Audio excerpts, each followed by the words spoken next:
Guys, India में opportunities और employment दोनों की ही कमी नहीं है, लेकिन फिर भी आज भी इंडियन यूथ एम्प्लॉयमेंट को लेकर सबसे ज्यादा टेंशन में रहता है।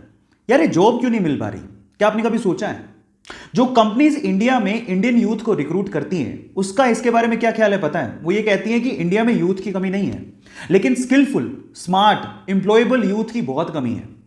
और जो यूथ स्किलफुल है और स्मार्ट है, उसके लिए जॉब की कोई कमी नहीं है। अब इसको थोड़ा मैं स्टोरी के थ्रू समझाने की कोशिश करता हूं, ध्यान से समझिएगा, जिससे आपको ज्यादा समझ में आएगा। एक बार दो दोस्त थे, एक का नाम था सतीश, दूसरे का नाम था महेश। दोनों ने स्कूलिंग, कॉलेज सब साथ में पूरा किया। मजे की बात यह थी कि उनकी सेम ही कंपनी में जॉब लग गई। दोनों ने बहुत हार्डवर्क किया पूरे साल भर बाद उनका प्रमोशन होना था। तो जिस दिन प्रमोशन था उस दिन बॉस आए। उन्होंने सतीश को प्रमोशन लेटर देते हुए कहा कि सतीश, तुम्हारा प्रमोशन होता है। तब महेश ने पूछा कि सर मेरा? तो बॉस ने कहा कि महेश, आई एम सॉरी, तुम्हें प्रमोशन नहीं मिल पाएगा, इस साल तो कम से कम नहीं मिल पाएगा, वर्क हार्ड। तो ऐसा करके बॉस अपने कैबिन में चले गए। महेश उदास हो गया।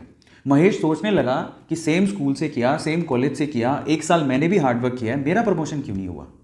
अब दिमाग में उस टाइम क्या बातें आती है पता है? भाई, यहां तो बटरिंग से प्रमोशन होता है। जरूर सतीश ने बटरिंग की होगी बॉस की, और उसको गुस्सा आ गया। उसने सोचा मैं कल से नहीं आऊंगा। वो बॉस के कैबिन में गया और बॉस को बोलता है कि बॉस, अब मैं कल से तो नहीं आऊंगा, आई एम सो सॉरी। तो बॉस ने कहा कि क्यों नहीं आओगे? तो वो कहता है कि बॉस, मैंने बहुत हार्डवर्क किया पूरे साल भर, लेकिन मेरा प्रमोशन नहीं हुआ। अब मुझे ऐसा फील होता है कि इस कंपनी में सिर्फ बटरिंग करने वालों का ही प्रमोशन होता है। मतलब वो डायरेक्टली सतीश पे ब्लेम लगा रहा था कि सतीश ने बटरिंग की है, लेकिन बॉस तो ये जानता था कि सतीश ने बटरिंग नहीं की है। सतीश ने वाकई में हार्डवर्क किया है, वो स्मार्ट है, महेश से स्मार्ट है। अब इस चीज को प्रूव कैसे करें? बॉस ने लगाया दिमाग, इसलिए तो वो बॉस था, उसने दिमाग लगाया। उसने क्या कहा, महेश एक काम करो, मैं तुम्हें एक टास्क देता हूं, अगर तुमने वो टास्क कर लिया तो मैं तुम्हें सतीश से ज्यादा पैसे दूंगा और प्रमोशन भी दूंगा। महेश ने कहा ठीक है। तो बॉस ने कहा तुम एक काम करो, अभी जाओ बाहर, तो हमारे इलाके में पता करो कि आम कौन बेचता है। महेश गया, आधे घंटे बाद वापस आया और बोलता है कि आम एक्चुअली पूरे इलाके में, हमारे इलाके में थोक के भाव में सिर्फ एक ही आदमी बेचता है। तो फिर बॉस ने कहा महेश एक और काम करो, अब जाके पता करके आओ कि वो कितने कितने रुपए किलो में आम बेचता है। वो गया, वापस आया, वापस आके बोलता है कि वो 50 रुपए किलो में आम बेचता है। अब बॉस ने क्या कहा, महेश मैं सेम चीज अब मैं सतीश से करवाता हूं, तुम ध्यान से देखना। उन्होंने सतीश को बुलाया और सतीश को बोलता है कि सतीश एक काम करो, इस इलाके में जो आम बेचता है उसकी खबर लेके आओ कि कौन कौन आम बेचता है। सतीश गया मार्केट में और वापस आया आधे घंटे बाद, और सतीश ने जो कहा महेश उसको देखता रह गया।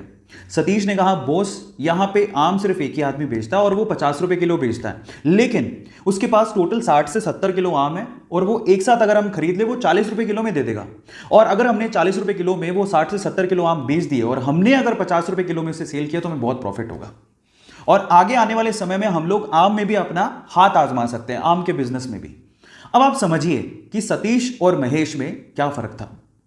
आप समझ पा रहे हैं कि स्मार्टनेस और स्किल का क्या मतलब होता है। आज का यूथ क्या है ना, सिर्फ इस फिलॉसफी में, ज्यादातर यूथ इसी फिलॉसफी में जीता है कि इतने में इतना ही मिलेगा। जब आप ये सोचते हो कि इतने में इतना ही मिलेगा तो प्रमोशन की आस आपने रखी क्यों है?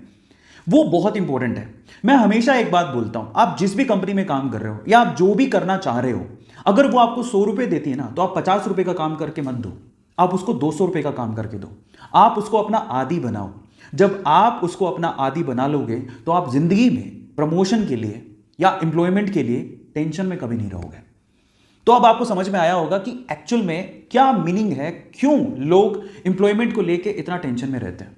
सो गाइस, मेरी तरफ से मैंने समझाने की कोशिश करी है। ऐसी अमेजिंग स्टोरीज के लिए यूट्यूब पे हमारे चैनल को सब्सक्राइब कर लीजिए, और अगर आप इंस्टाग्राम पे देख रहे हैं तो मुझे फॉलो करना मत भूलिएगा, और इस स्टोरी को लोगों के साथ शेयर जरूर करिएगा ताकि वो समझें कि यूथ और स्किलफुल यूथ में क्या फर्क है।